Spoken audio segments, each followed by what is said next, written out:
तो इनके गुरु एक बार इनको नदी तट पर ले गए और वहां बैठ गए। बैठे हैं इनके गुरु इनको कुछ बता नहीं रहे हैं, बस बोल रहे थे कि हाँ तुम्हें आज एक साधना करनी है, शराब पिलाओ अच्छी साधना कराऊंगा, शराब पिलाओ अच्छी साधना कराऊंगा। अघोर गुरु क्या मांगता है? जुआ, शराब और भी कुछ। तो उस तरह की वार्तालाप चल रही थी। अघोर गुरु में कोई गुरु चेले का जो वार्तालाप होता है वो बहुत शिष्ट नहीं होता है, मजाक भी चलता है, और पंथों में गुरु से आप मजाक नहीं कर सकते। तो वैसा एक वार्तालाप इन लोगों का चल रहा था। अचानक इनके गुरु उठ के खड़े हो गए कि हाँ तैयारी करो तैयारी करो। अब ये समझ नहीं पाए कि क्या तैयारी करो, तब तक उधर से लाश बहती आ रही थी। बोला जाके उसको पकड़ो, उसको पकड़ के लाओ।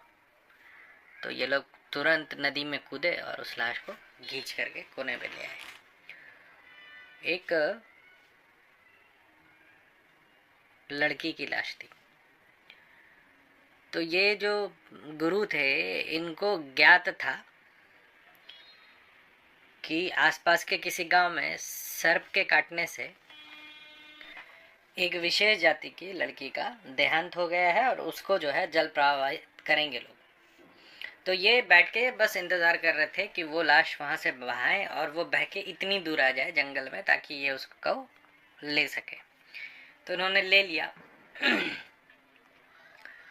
उसके बाद अपने चेले को बोली कि अब जो है तुम्हें इस पे करनी है शव साधना। ये शव साधना जो इनको कराई गई वो थी 7 दिनों की। तो बोला कि उस लाश को निकाला, उसको स्नान कराया, उसको नवविवाहिता जैसे वस्त्र पहनाए, श्रृंगार किया। उसके बाद 4 मोटी कीलें ठोकी जमीन में, जैसे जो तंबू गड़ते हैं तो आपने देखा होगा, वो बड़ी बड़ी कीलें होती हैं, वो ठोका। उसमें इसके हाथ पैर बांध दिए। तो ये बड़ा विचलित हुआ देख के। एक तो ये मानसिक रूप से तैयार नहीं थे, उस पे इतनी सारी घटनाएं एक साथ हो रही थी, कहीं से लाश आ गई। अभी तक तो जो छोटी मोटी साधनाएं की थी वो चिताओं पे की थी। हाँ, वो कोई हड्डी उठा के साधना कर ली थी, किसी की लकड़ी उठा के साधना कर ली थी। अब सामने जो है पूरी लाश थी, वो भी अभी कुछ देर पहले जिसका देहांत हुआ है। हालत खराब। अब सोचो कि एक लाश लड़की की उसको दुल्हन की तरह सजा दे तो और कितना डर लगेगा। फिर उसका हाथ वाथ बांध दिया। इनको बोला अब बैठ जाओ और अमुक मंत्र का जाप करते रहना, ठीक है, और 7 दिन तक ये जाप करना है। और जैसे ये लाश जागृत हो इसके मुंह में सुपारी भर देना। तो कसैली बहुत सारी उनके बगल में रख दिया। इन्होंने ये सब बंधन वंदन करके अपने रात की तैयारी में थे। कुत्ते वुत्ते ना लगे, वो सब अपना व्यवस्था देख रहे थे। ये लोग शराब पी रहे थे। रात आई। अब जब रात में इन्होंने उस लाश को देखा, इनकी हालत खराब हो गई। इन्होंने बोला गुरु महाराज दंडवत प्रणाम है, ये मुझसे ना होगा, अब मुझे तुम जाने दो। गुरु ने बोला कि देखो, अब अगर तुम यहाँ से भागते हो, क्योंकि ये तुम्हारे ही निमित्त इसको निकाला है, ये मुक्त नहीं हो पाई है, तो ये तुम्हें तो नहीं छोड़ोगी। तुम भले लाश यहाँ से छोड़ के चले जाओ। अब एक तरफ कुआं एक तरफ खाई वाली हिसाब। तो उन्होंने बोला कि मैंने चुना कि मैं इस साधना को अब कर लेता हूँ। तो पेट पर बैठ के मुख को देखते हुए, अरे आंखों को देखते हुए। ऐसा क्यों करते हैं? क्योंकि भगवती जब भैरव जी की तरफ देखती हैं, जो महादेव होते हैं, तो आंखों में देखती है। वो कैसी भी भगवती की मूर्ति हो, अगर उनके ऊपर है तो वो बिल्कुल आंखों में देखते। तो वैसे ही वो जाप करने लगे। पहला रात निकल गया, कुछ उसमें कोई हरकत नहीं, कुछ नहीं। और जब सुबह होता था तो ये लोग गड्ढा कोड़ के उसमें उसको छुपा देते थे, ठीक है। और फिर जब साधना करनी हो तो फिर उसको कोड़ के निकाले और फिर उसको ढक देते थे रात में। मतलब साधना होने का उसको फिर ढक देते थे। बोला जब 3 दिन 4 दिन साधना हो गई तो रिजल्ट तो कुछ नहीं आया, लेकिन जो शरीर था वो गल चुका था, उससे पिल्लू निकलते थे। तो जब वो बैठते थे तो शरीर तो एक पचपच हो गया था, उसका चेहरा खराब हो चुका था, और शरीर में जैसे हाथ लगे तो उंगली अंदर धस जाए, पिल्लू लग जाए हाथ में।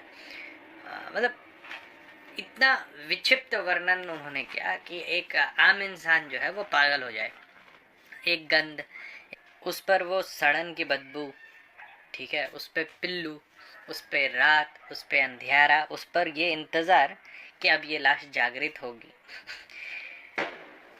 3.5 रात के बाद, 7 दिन में 3.5 रात के बाद पहली हरकत उस शरीर में आई, जैसा उन्होंने बताया। और वो जो हरकत आई वो सिर्फ उसकी उंगलियों में था। तो ये डरे उठे, लेकिन गुरु जो थे वो नदी के दूसरी तरफ बैठ के देख रहे थे। जब भी ऐसी कोई साधना होती है ना, प्रेत साधना, गुरु कभी भी एक स्थान पर नहीं बैठते, वो हमेशा आपसे दूरी बना के बैठेंगे। क्यों? क्योंकि गुरु के बैठने से आत्मा का प्रवेश नहीं हो सकता है, या कोई भी अनिष्टकारी शक्ति आपके आसपास नहीं होती। अघोर में जब गुरु के साथ हवन करते हैं, पूजन करते हैं, तो देह बंधन, शरीर बंधन, आसन बंधन नहीं करते हैं, क्योंकि वो माना जाता है कि गुरु हैं तो वो ऐसे ही सब बंधन हो चुका है। इसीलिए क्योंकि ये प्रेत साधना थी और प्रेत को प्रवेश करना था शरीर में, तो गुरु दूसरे तरफ बैठे हुए थे। तो वहां से गुरु ने इशारा किया, बैठ जाओ चुपचाप। अब ये भागना भी चाहे तो ये बैठे, इनको बैठना पड़ रहा था, क्योंकि कोई उपाय तो था नहीं। गुरु ने पहले बता दिया था, भागोगे तब भी ये तुम्हारे ही साथ जाएगी। अच्छा, अब ये डर भी लगे, इसकी उंगलियां हिले, तो ये भाग नहीं सकता था क्योंकि गुरु साथ नहीं दे रहा था। गुरु बोला था बैठो, आगे की साधना करो। चौथे दिन गुरु ने आगे का क्रिया बताया कि अमुक अमुक चीजें तुम्हें अब करनी होंगी ताकि ये जागृत हो जाए।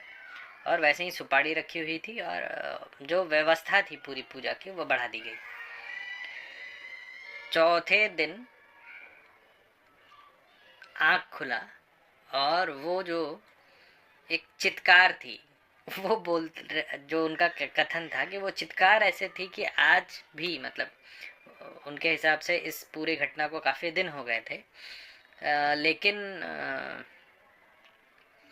वो चित्कार उनको आज भी आती है, मतलब उनको आज भी डराती थी। वो ऐसी चित्कार थी, जैसे चित्कार आई, ये उठ खड़े हुए तो उसने पूरा हाथ वाथ अपना फ्री होने के लिए पूरा हाथ पैर अपना, वो जो लाश थी वो हिलने लगी। तो फिर गुरु ने वहां से चिल्लाया, इनको ध्यान आया, फिर ये बैठे मंत्र जाप करने लगे, उसके मुंह में सुपारी डाली और वो शांत हो गई। फिर आगे की क्रियाएं हुई। रोज वो आगे के 2 दिन जो है वो क्रिया करते, फिर उसको गाड़ते निकालते। 7वें दिन तक उन्होंने बोला कि आप जहाँ पर हाथ डालते थे वहां से उसका मांस बाहर आ जाता था। लेकिन अंतोगत्वा ऐसा हुआ कि जो सिद्धि उनको चाहिए थी उससे मिल गई, और उसके बाद वो जो शक्ति थी वो इन लोगों ने वापस उसको बांध के और उस शरीर को जल प्रभावित कर दिया।